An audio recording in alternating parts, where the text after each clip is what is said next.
Hello, जय भीम आणि सर्वांना माझा जय हिंद.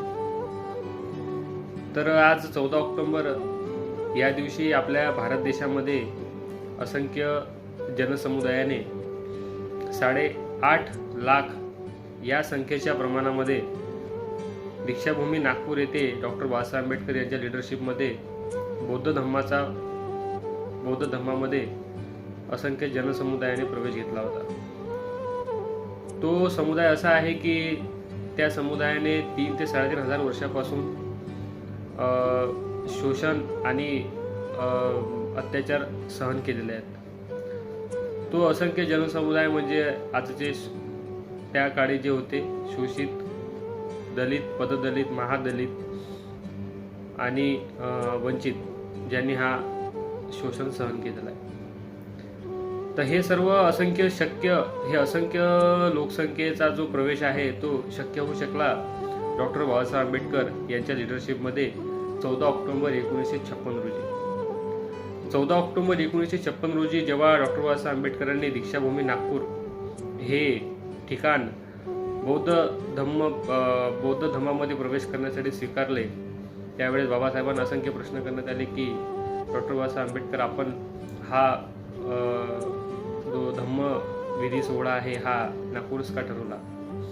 तर त्यांनी तिथे अधोरेखित केलं होतं की पूर्वी नागपूर हा एक ऐतिहासिक शहर आहे की जिथे नागवंशीय लोक हे राहत होते आणि तिथं जे नाग नदी आहे तिला पण त्या नाग याच लोकांपासून ओळखल्या जाते.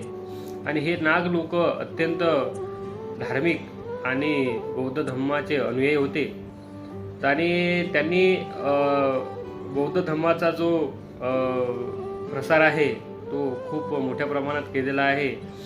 आणि या नागभूमीत पुन्हा बौद्ध धम्म हा आणखी मोठ्या प्रमाणात प्रसारित करण्यासाठी मी या शहराची निवड करत आहोत.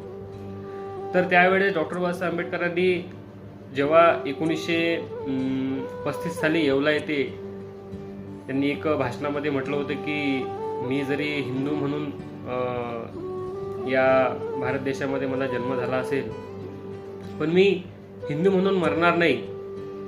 आणि हे ठामपणे जेव्हा त्यांनी सांगितलं तेव्हा तिथून त्यांचा एक नवीन धर्म आपण आपल्या अनुयायांना देऊ ही एक चळवळ सुरू झाली.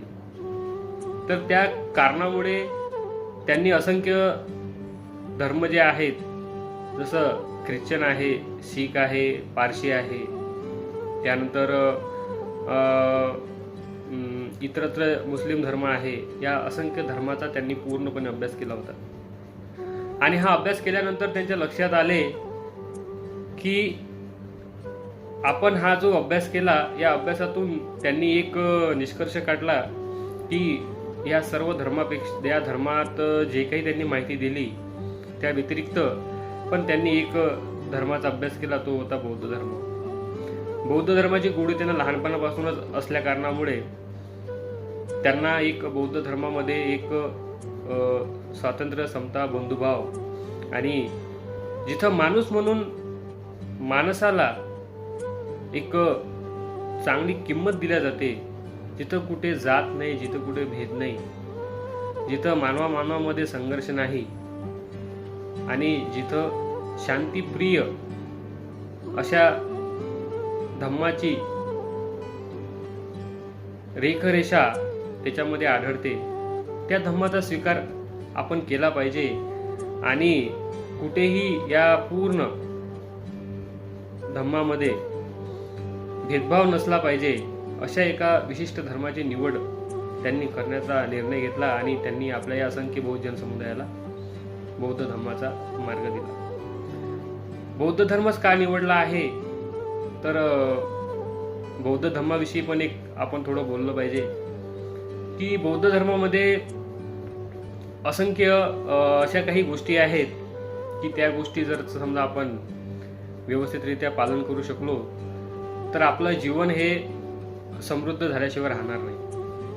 त्याचा मला स्वतः पण खूप बेनिफिट झाला आणि मी तुम्हा सर्वांना पण सांगू इच्छितो की जर समजा आपण आपल्या आचरणामध्ये पंचशील नावाचं तत्व जरी समजा आणू शकलो ना, तर आपल्याला खूप मोठा समृद्धीचा मार्ग मिळू शकतो. काय आहे पंचशील?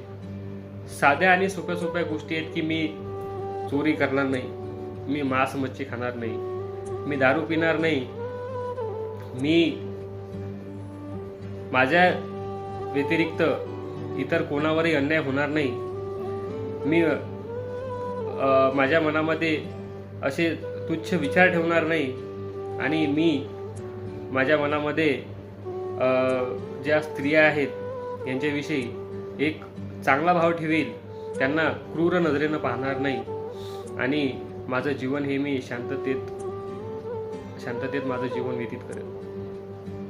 ह्या थोड्या थोड्या गोष्टी जर समजा आपण आपल्या आयुष्यामध्ये इम्प्लिमेंट करू शकलो, तर तो व्यक्ती बौद्ध आहे असं म्हणायला हरकत नाही. आणि ह्या गोष्टी कोणालाही आवडतात, बरोबर ना? आणि हे जर समजा आपण तत्व जर आपल्या अंगीकारले, तर या तत्वामुळे आपल्याला असंख्य समृद्धीचे मार्ग ओपन होऊ शकतात, खुले होऊ शकतात, आणि यामधून आपलं जीवन हे खूप शांतताप्रिय जगू शकतो आपण. हे एक आपण म्हणायला हरकत नाही. आणि इतकी धार्मिक स्थळे आहेत की बौद्ध धम्म हा आपल्याला पूर्ण आशिया खंडामध्ये तर आढळतोच, पण आशिया खंडाच्या बाहेर सुद्धा आढळतो. आणि एक दुर्दैव वाटते की आपल्या या भारत देशामध्ये तो धम्म काही सामाजिक तत्व जे राहतात त्यांना असं वाटलं की हा धम्म आपल्या सर्व बाकीच्या धर्मांना त्रास देऊ शकतो, तर हा धम्मच आपल्या भारतातून नाहीसा करायचे प्रयत्न असंख्य वर्षानुवर्ष सुरू राहिले.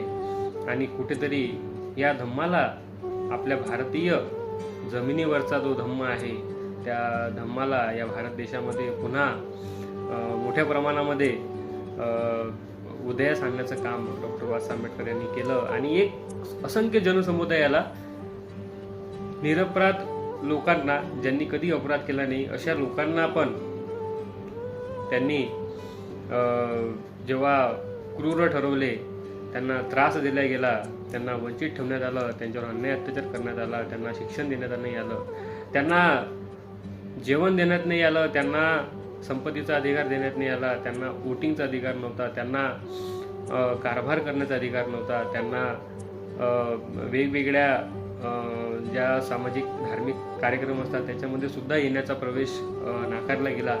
त्या असंख्य जनसमुदायाला एक चांगलं जीवन या धम्मातून देण्याचा मार्ग डॉक्टर बाबासाहेब आंबेडकर यांनी केला. तर आज 14 ऑक्टोबर हा दिवस खूप मोठा दिवस आहे. या सर्व शोषित, वंचित, बहुजन अशा असंख्य जनसमुदायाला हा एक खूप मोठा दिवस आहे. आणि या दिवशी आपण बौद्ध धर्म स्वीकारला, आपण बौद्ध धर्माचे नेहमी पाईक राहू, आपण बौद्ध धर्माने दिलेल्या सर्व तत्वांना आपण आपल्या आचरणामध्ये आणू, आणि आपण आपला धर्म आपल्या धम्मातून अनेक चांगल्या गोष्टी आपल्या हातून घडवू, हीच आपल्याला माझ्याकडून शुभेच्छा देतो. आणि आपण या धम्माचा आणि डॉक्टर बाबासाहेब आंबेडकरांचा नेहमी ऋणी राहू असं मी मानतो. आणि आपण खूप चांगल्या प्रकारे आपला विकास हो हीच प्रार्थना करतो. जय हिंद, जय हिंद.